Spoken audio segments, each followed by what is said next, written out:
जो 27 फरवरी को जो पेपर हुआ था सेकंड शिफ्ट में, उसमें भाषा 2 लेवल 1 भाषा 2 का जो पेपर था, उसमें कुछ संस्कृत के प्रश्न जो प्राप्त हुए हैं हमें, उनको देखिए। देखो ये पद्यांश के प्रश्न है, पहले पद्यांश दिया हुआ था, उसमें से ये प्रश्न है। देखो जैसे व्याकरण के प्रश्न है सारे।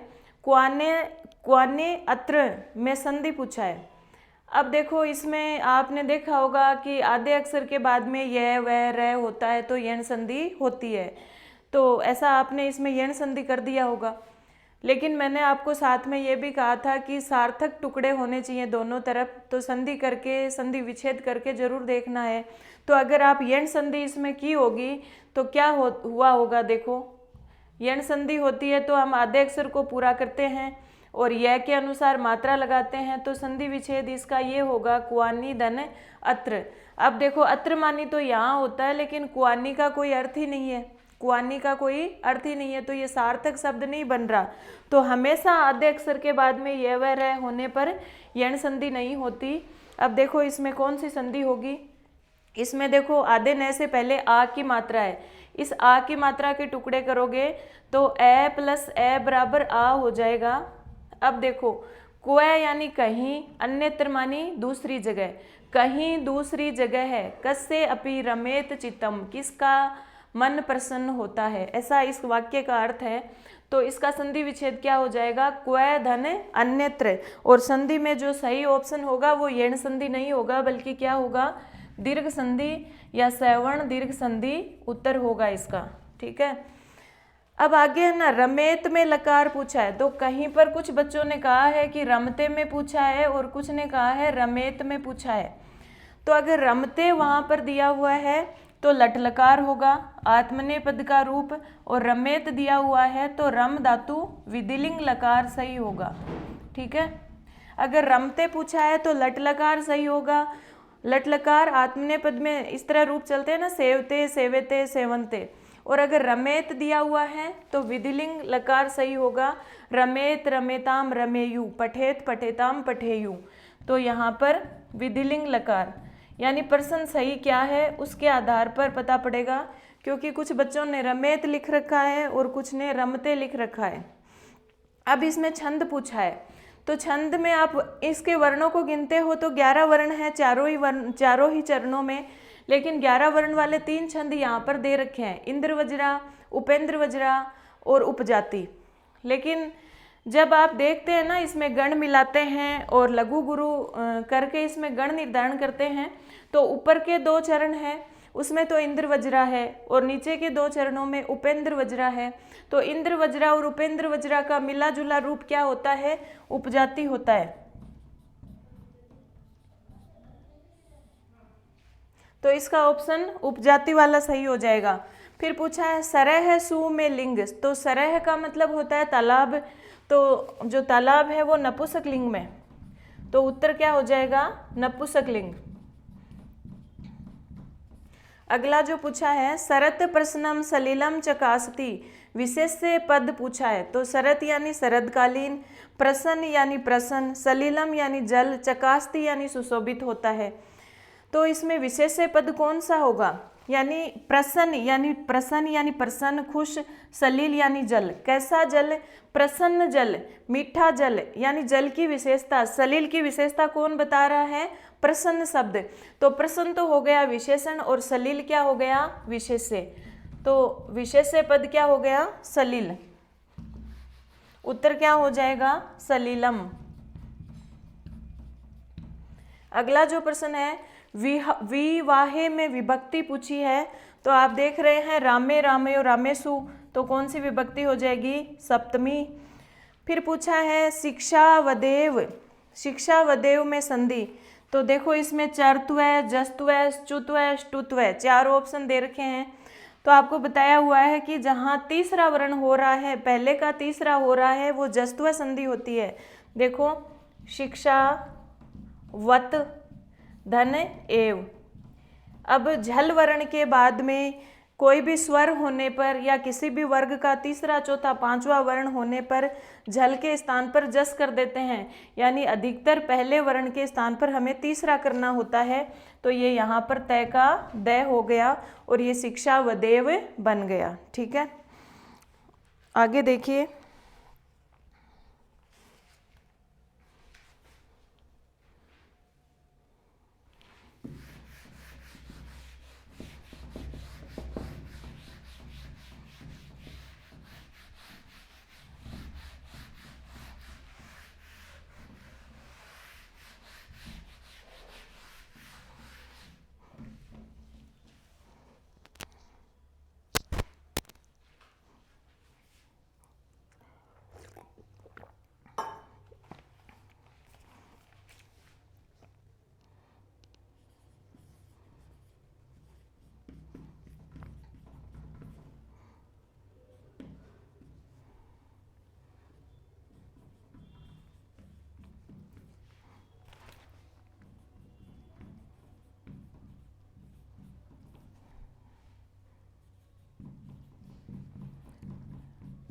कर्णाभ्याम श्रवणम मुखेन च भाषणम, ये दोनों किसके आधार हैं?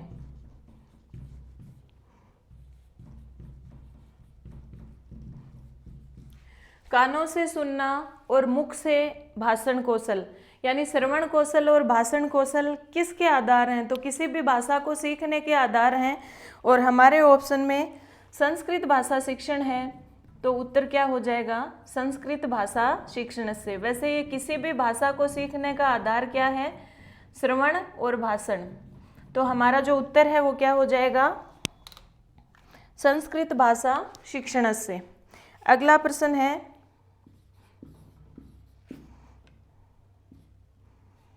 वाग रूपम भाव प्रकटनम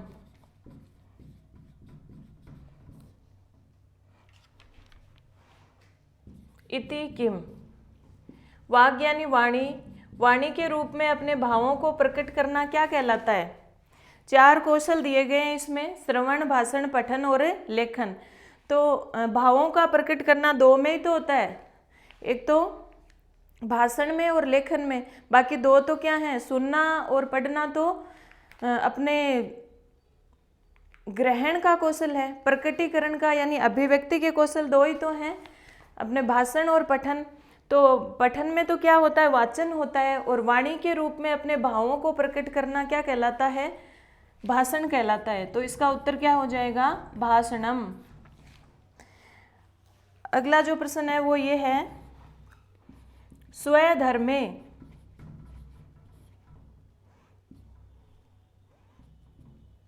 श्रेय परधर्मो भयावह है। इसमें सुक्ति की पूर्ति करनी है कि अपने धर्म में श्रेय यानी श्रेष्ठ है, पर धर्मो भयावह है, दूसरे के धर्म को ग्रहण करना भयानक स्थिति होती है। तो इसमें आ जाएगा निधनम। ऑप्शन में क्या चयन करना था? निधन। अपने धर्म के अंदर मरना भी श्रेष्ठ है, लेकिन दूसरे धर्म को ग्रहण करना भयावह स्थिति बना देता है। अगला जो पूछा है वो पूछा है, श्रव्य साधन कौन सा है? 4 ऑप्शन है, उसमें से श्रव्य साधन कौन सा है? तो बहुत सरल है इसमें से छांटना। एक तो टेलीविज़न दिया हुआ है, तो टेलीविज़न श्रव्य तो है लेकिन साथ में दृश्य भी है, तो ये गलत हो जाएगा। फिर कंप्यूटर दिया हुआ है, तो कंप्यूटर भी श्रव्य और दृश्य दोनों ही है। फिर श्यामपट दिया हुआ है, श्यामपट तो श्रव्य है ही नहीं, इसको सिर्फ देख सकते हैं। फिर दिया हुआ है आकाशवाणी, तो आकाशवाणी किस में आता है? रेडियो, आकाशवाणी, ये सभी के सभी श्रव्य साधन में आते हैं। आगे देखिए, आगे कहा है कि 1-2 शब्द का उत्तर, 1-2 शब्द का उत्तर है, तो वो किस श्रेणी का प्रश्न होगा? वो किस श्रेणी का प्रश्न होगा? तो अगर ऑप्शन में अति लघुतरात्मक है तो अति लघुतरात्मक में जाएगा, और अति लघुतरात्मक ऑप्शन नहीं है तो फिर ये वस्तुनिष्ठ में जाएगा, क्योंकि वस्तुनिष्ठ में भी प्रत्यय स्मरण आधारित कुछ प्रश्न होते हैं, छोटे छोटे प्रश्न जिनका एक शब्द में उत्तर देना होता है। तो अगर अति लघुत्तरात्मक है तो ये अति लघुत्तरात्मक में जाएगा। आगे पूछा है 95 का संस्कृत, 95 का संस्कृत रूप बनाना है। तो आपको पता है 5 पहले 5 आएगा, फिर 90 आएगा, उधर वाली संख्या पहले आएगी। तो पंच और 90 को क्या कहते हैं? नवति। तो क्या हो जाएगा? पंचनवति। आगे हमें पूछा है हर्बर्ट के शिक्षण सोपान। तो हर्बर्ट की पंचपदी सबको पता है। कितने शिक्षण सोपान थे? हर्बर्ट ने कितने शिक्षण सोपान दिए थे? 5 दिए थे, क्योंकि पंचपदी, हर्बर्ट की पंचपदी के बारे में बहुत कुछ पढ़ा है आप सभी ने। तो पंच, इसका सही उत्तर क्या हो जाएगा? पंच, 5 सोपान। आगे पूछा है भाषा शिक्षण का अंतिम कौशल। बहुत सरल सरल प्रश्न पूछे गए हैं। भाषा शिक्षण का अंतिम कौशल, भाषा शिक्षण का अंतिम कौशल क्या है? मैंने आपको कहा था क्रम याद रखना इनका, श्रवण, भाषण, पठन और लेखन। तो उत्तर क्या हो जाएगा? लेखनम। चौथा कौशल है, अंतिम कौशल है, वो क्या है? लेखनम। आगे पूछा है ओ का उच्चारण स्थान, ओ का उच्चारण स्थान। तो सारे सूत्र हमने याद किए थे, और अगर सूत्र याद में नहीं है तो देखो ओ किसका बनता है? ए प्लस ई से ए बनता है, ए और ऊ से ओ बनता है। तो ए का उच्चारण स्थान कंठ है, ऊ का उच्चारण स्थान ओष्ठ है। तो ए और ऊ, कंठ और ओष्ठ। तो ओ का उच्चारण स्थान क्या हो जाएगा? कंठोष्टम। ओ दव तो कंठोष्टम, ऐसा इसका सूत्र भी है। तो ओ और औ का उच्चारण स्थान कंठ और ओष्ठ दोनों मिलकर के हैं। आगे जो प्रश्न पूछा है वो ये है कि इंद्रियों के आधार पर जो सर्वदर्शी सामग्री है वो कितने प्रकार की होती है। तो इंद्रियां मतलब सुनना, हमारी श्रवणेंद्रिय और नेत्रेंद्रिय, यानी आँख और कान के आधार पर हमारी जो सहायक सामग्री है वो कितने प्रकार की होती है, ये पूछा है। इंद्रियों के आधार पर सर्वदर्शी सामग्री के प्रकार।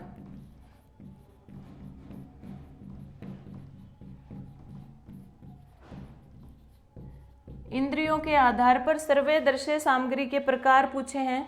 तो एक तो श्रव्य सामग्री होती है जिसको सिर्फ सुना जा सके, एक दृश्य सामग्री है जिसको देखा जा सके, और तीसरी है सर्वदर्शी सामग्री। तो इसके कितने प्रकार हो गए?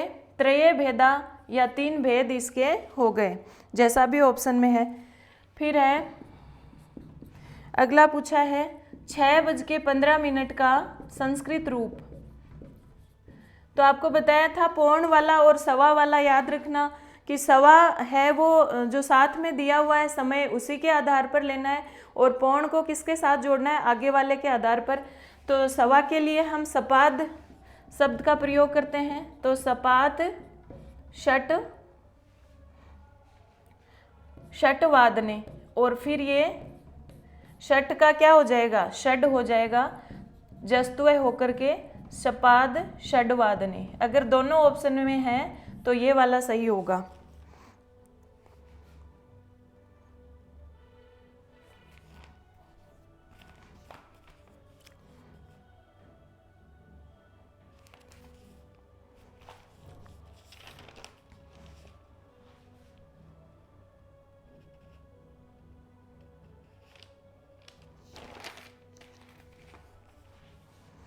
और षटवादने है तो षटवादने सही रहेगा, लेकिन अगर दोनों ऑप्शन में है तो सपाद षडवादने होगा, क्योंकि यहाँ पर जस्त्वा संधि हो रही है। अगला देखिए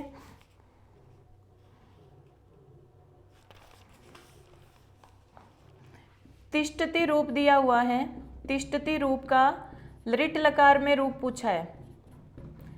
तो आपको मैंने बताया था कि लृट लकार में जो कुछ है गम धातु, अपना दृश्य धातु, इनके क्या है? वास्तविक रूप चलते हैं, मूल रूप चलते हैं। तो तिष्ठ जो है ना वो तिष्ठ धातु नहीं है, तिष्ठ का मूल धातु क्या है?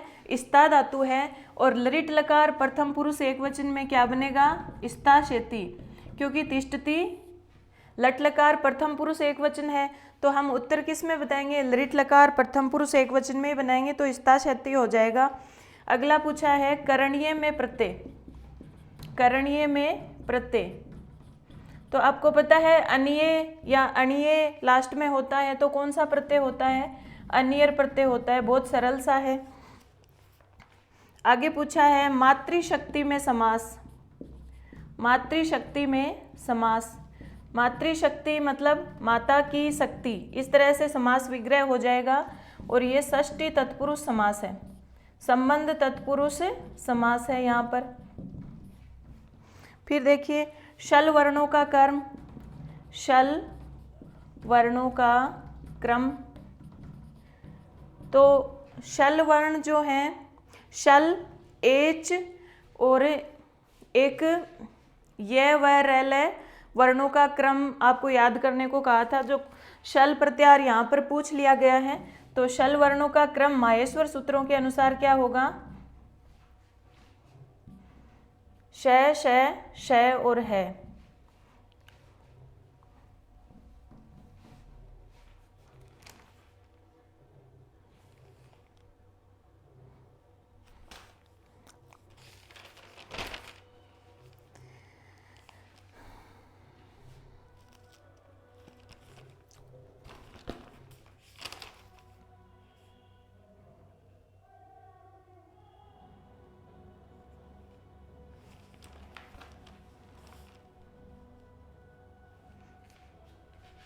एक दो प्रश्न और भी आए हुए हैं। देखो पूछा है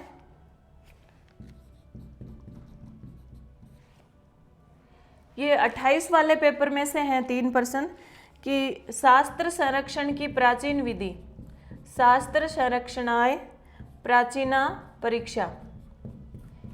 तो देखो शास्त्र संरक्षण का नाम आ गया, शास्त्र का नाम आ गया, तो प्राचीन विधि हमें पूछी है। तो इसमें लिखित परीक्षा, तो लिखित परीक्षा तो नवीन है, प्रहेलिका परीक्षा ये भी नहीं होगी, प्रश्न परीक्षा भी नहीं होगी, और शलाका परीक्षा, शलाका परीक्षा है वो प्राचीन विधि में आएगी, यानी जो मूल्यांकन की प्राचीन पद्धति है उसमें आएगी शलाका परीक्षा। एक प्रश्न पूछा गया है, शुक्ति का प्रश्न है कि संतोष है परम परमम, संतोष सबसे बड़ा क्या है? तो संतोष क्या है? सुख है। इसमें ऑप्शन दिए गए हैं फल, दुख, सुख और कर्म, तो संतोष सबसे बड़ा सुख है। एक प्रश्न है वाच्य परिवर्तन का, पुत्र है चंद्रम इच्छति। तो वाच्य परिवर्तन बहुत अच्छी तरह से आपको करवाया हुआ है कि 3 चीजें ही हमें देखनी है, कर्ता, क्रम और क्रिया। तो कर्ता क्या है? पुत्र। तो देखो पुत्र है वो प्रथमा विभक्ति एक वचन में दिया हुआ है, यानी कर्ता में अगर प्रथमा विभक्ति है तो कर्तृवाच्य है। कर्म साथ में भी है कि पुत्र चंद्रमा की इच्छा करता है, तो पुत्र तो क्या है? कर्ता, चंद्र क्या है? कर्म, इच्छति क्या है? क्रिया। ठीक है, कोई दिक्कत नहीं है, तीनों चीज हैं। तो हम जो कर्तृवाच्य है उसको कर्मवाच्य में बदलेंगे। ये वाक्य किस प्रकार का है? कर्तृवाच्य का है, और इसमें कर्मवाच्य में हम इसको बदलेंगे। तो कर्ता को किस में बदल देंगे? तृतीया में। तो पुत्र का तृतीया क्या हो जाएगा? पुत्रेण। चंद्रम, कर्म को प्रथमा में बदलना है तो चंद्र है प्रथमा में, अभी कर्म द्वितीया में है, प्रथमा में बदलेंगे तो क्या हो जाएगा? चंद्र है। अब इच्छ धातु, इच्छति जो है इसकी मूल धातु क्या है? इश। आपको बताया था कि कर्मवाच्य और भाववाच्य में जब बदलो तो मूल धातु का प्रयोग करना है, उसके आगे यह जोड़कर आत्मनेपदी की तरह बना देना है। तो यहाँ पर अब कर्म के अनुसार क्रिया चलेगी। कर्म भी प्रथम पुरुष का ही है, प्रथम पुरुष का ही है, चंद्र भी और पुत्र भी, तो हमें कर्म के अनुसार क्रिया लगानी है कर्मवाच्य में। तो प्रथम पुरुष में इश धातु का प्रथम पुरुष एक वचन में क्या बनेगा? इष्यते। ठीक है, तो पुत्रेण चंद्र है इष्यते। अब लगभग जो प्रश्न हमें प्राप्त हुए हैं वो तो मैंने करा दिए हैं। इसके अलावा भी कुछ प्रश्न जो विद्यार्थियों को याद हों तो हमें बताइएगा ताकि उनका सॉल्यूशन करवाया जा सके। धन्यवाद। जयतु संस्कृतम जयतु भारतम।